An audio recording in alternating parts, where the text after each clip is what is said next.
ក្នុងកម្មវិធី Excel ការស្វែងរកទិន្នន័យបែបនេះគឺយើងប្រើប្រាស់រូបមន្ត filter បាទអញ្ចឹងយើងធ្វើមិនខ្លះបាទពីដំបូងអញ្ចឹងអ្នកទាំងនេះអាចតាមដានវីដេអូនេះបានបាទជាដំបូងយើងមាន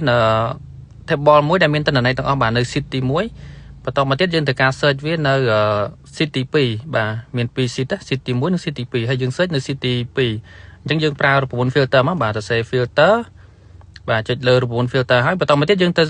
ស្រេចលើ sheet 1ហើយយើងស្រេចលើទិន្នន័យក្នុង table របស់យើងទាំងអស់មកបាទមានប្រមាណស្រេចប៉ុណ្្នឹងទៅបាទបន្តមកទៀតយើងក្បៀស1ហើយយើងដាក់លក្ខខណ្ឌតែយើងចង់ filter search ទៅតាមជួរឈរមួយណាយើងយក position បាទអញ្ចឹងយើង select លើ position ទាំងអស់មកហើយដាក់សញ្ញាស្មើមួយបាទអញ្ចឹងបើសិនជា position ស្មើនឹងកន្លែងដែលយើង search បាទ employee អញ្ចឹងបើសិនជាស្មើនឹង employee អញ្ចឹងវាចេញមកហើយ employee មានប៉ុន្មានអ្នកវាចេញមកទាំងអស់បាទហើយយើងបិទវងចូល enter មកបាទឃើញទេអញ្ចឹង4អ្នកហ្នឹងគឺជា employee manager វាចេញ3អ្នកបាទ professor 1អ្នក secretary 2អ្នកបាទហ្នឹងគឺការប្រើប្រាស់រូបមន្ត filter ដើម្បី search ទិន្នន័យដែលយើងចង់បានបាទ